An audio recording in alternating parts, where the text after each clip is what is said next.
মালাকুল মাউত আসার পর তাকে বলবে আইয়াতুহান নাফসুল খাবিসা, হে খারাপ আত্মা তুমি বের হও, আল্লাহ তোমার প্রতি বড় রাগান্বিত, বড় গুসা, তুমি বের হও।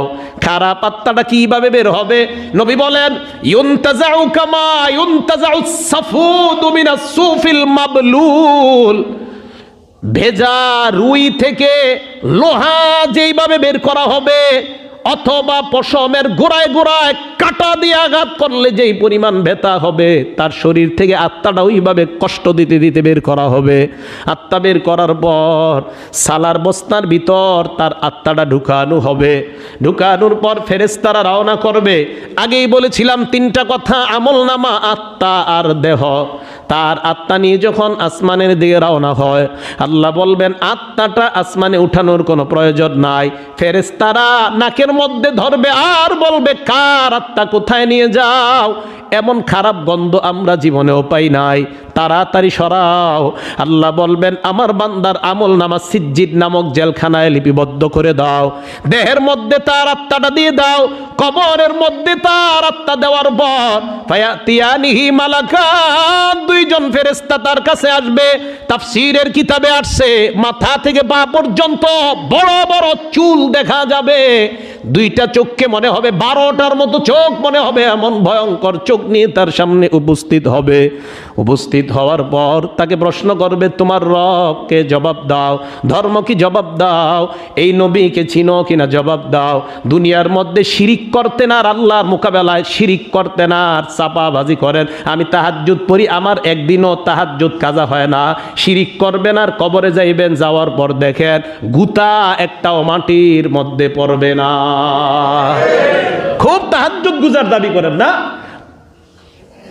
শিরিক করে আমি একদিনও তাহাজ্জুদ ছাড়ি না, করে শিরিক, একদিনও তাহাজ্জুদ ছাড়ে না। আপনি ছাইরেন না, আপনি ঘষতেই থাকেন কপাল মসজিদের মধ্যে, সারাদিন ঘষেন, আর ঘষার পর মসজিদ থেকে বাইরে হয়ে করেন শিরিক।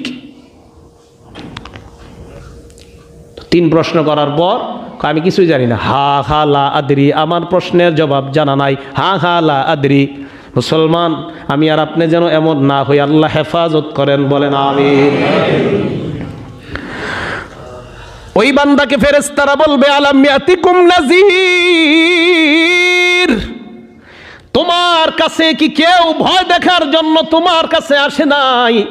তোমাকে কি কেউ ভয় দেখায় নাই কবরে আসতে হবে? ওই বান্দা বলবে এসেছিল, আমি মানি নাই তাদের কথা। আলেমরা কত বুঝাইলো, এরপর অহংকারের উপর অটল থেকে আমি আমার কাজ করেছিলাম। এই কথাগুলা বলার পর আল্লাহ বলবে এই মিথ্যাবাদী, তার কবরটায় জাহান্নামের বিছানা বিছায়া দাও। নবী ওই মুহূর্তে কোরআনের একটা আয়াত পড়লেন, লা তুফতাহু লাহুম আবওয়াবুস সামা ওয়ালা ইয়াদখুলুনাল জান্নাতা হাত্তা ইয়ালিজাল জামালু ফি সাম্মিল খিয়াত। আল্লাহর নবী আয়াত পড়লেন, আয়াতের অর্থ হলো আসমানের কোনো দরজা তার জন্য খোলা হবে না, ওই ব্যক্তি জান্নাতেও যাবে না। সুয়ের ছিদ্র দিয়া ওঠ যাওয়া সম্ভব যদিও হয়, ওই বান্দা কোনোদিনও জান্নাতে যাওয়া সম্ভব না।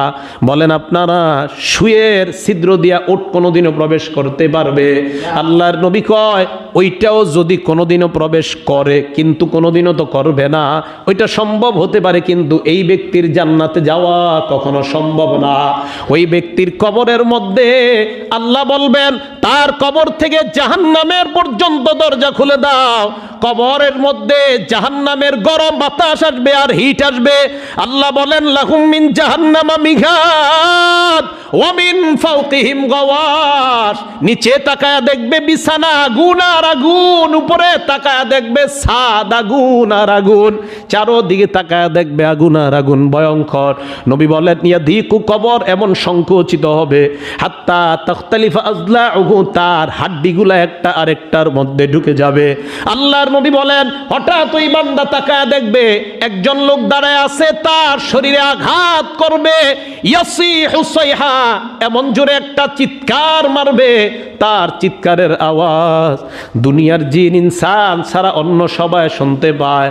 নবী বলেন সাহাবাদের দল ইস্তাইজু বিল্লাহি মিন আযাবিল কবরি মাররাতাইনি আও সালাসা, তাই নবী বলেন এই কবরের আযাব থেকে তোমরা আল্লাহর কাছে পানাহ চাও। অন্য বর্ণনায় নবী বলেন ফা ইন্না জামিনহু ফামা বাদাহু আইসার, কবর থেকে যদি তুমি রেহাই পেয়ে যাও পরের ঘাটিগুলা আল্লাহ তোমার জন্য একদম সহজ বানায়া দিবেন। ওয়া ইন লাম ইয়ানজু মিনহু ফামা বাদাহু আশাদ, আর যদি কবরের মধ্যে তুমি রেহাই না পাও পরের ঘাটিগুলা তোমার জন্য বড় ভয়ঙ্কর। এই জন্য ইউসুফ নবী আমাদেরকে শিখায়া দিলেন আল্লাহর কাছে দোয়া করো, তাওয়াফানি মুসলিমা, আল্লাহ তুমি আমাকে মুসলমান অবস্থায় মৃত্যু দিয়ে দাও, ওয়া আলহিকনি বিসসলিহিন, নেককারদের সাথে আমাকে মিলায়া দাও। এই জন্য খুব বেশি বেশি জান্নাত জাহান্নামের চিন্তা একটু পরে করেন, কবরের চিন্তাটা আগে করেন, কারণ মরার পরেই তো যেতে হবে এখানে। এই জন্য হযরত উসমান ওইগুলার চাইতে বেশি কবরের চিন্তা করতেন, শুধু কবরের চিন্তা করতেন, কি হবে কি হবে এই চিন্তা করতেন। তাহলে ওনারা যদি এত চিন্তা করতেন, এক বর্ণনা আসছে এক মুহাদ্দিস বলেন, আরে দুনিয়ার মানুষ তুমি কিভাবে মনে করো যে এত সহজ হয়ে যাবে তোমার জন্য সব কিছু? যে আল্লাহ চুরির বিধান দিয়েছে হাত কাটা, সামান্য একটু চুরির কারণে যদি হাত কাটা হয় তো তুমি যত বড় বড় অপরাধগুলো করতেছো এর কারণে তোমার কি হতে পারে তুমি কেন চিন্তা করো না? বার্ন ইউনিটে যাবেন, যাওয়ার পর দেখবেন আগুনের রুগী যারা তাদের মতো এরকম চিৎকার আর অন্য কোনো রুগী করে না। প্রিয় মুসলমান ভাইয়ারা, বার্ন ইউনিটে যান একদিন, শুধু দেখার জন্য যান, তাদের মতো চিৎকার অন্য কেউ করে না, ওই রুগীদের মতো চিৎকার অন্য কেউ করে না। তো দুনিয়ার আগুন তো লাগছে অনেক আগে, এখন তো আর শরীরে আগুনটা নাই, তাহলে চিন্তা করেন আগুন তো জ্বলতেই থাকবে, সেখানে অবস্থাটা কি হবে? আর সেখানে অনুভূতি শক্তিটাও কিন্তু আল্লাহ আরো বাড়ায় দিবে। কিসের? কারণ আপনি ওখানে যাবেন, আগুনের তাপও হবে বেশি, পাওয়ারও হবে বেশি, আপনার অনুভব যেন হয় ভয়ঙ্কর সেটাও হবে বেশি। এই জন্য সত্যি কথা আমার আপনার কবরে যাইতে হবে। এখনো কি গুনাহ ছাড়ার সময় হয় নাই বলেন? আর কত? এখনো কি আমার আপনার গুনাহ ছেড়ে দেওয়ার সময় হয় নাই? মুহূর্তে ডাক দিতেছে মা গাররাকা বিরব্বিকাল কারীম, কিরে কই যাস? তোরে কে ধোঁকা দেয় তোকে? বারবার বলতেছে পাটা আমি আর আপনি গুনাই ফেলা, আল্লাহ মা গাররাকা বিরব্বিকাল কারীম, কোথায় যাও? আর কত হয়েছে তো, থামো এবার। কিন্তু গুনাহের মাত্রা মানুষ এমন অপরাধে লিপ্ত, মনে হয় মরণই হবে না, তার মরণের কোনো চিন্তাই নাই। এই জন্য প্রিয় মুসলমান, আমার আপনার কাছে এক একটা গুনাহ, সেটা ছোট গুনাহটা যেন পাহাড়ের মতো বড় মনে হয়, তাহলে ইমানদারের পরিচয় হবে। আমাকে আপনাকে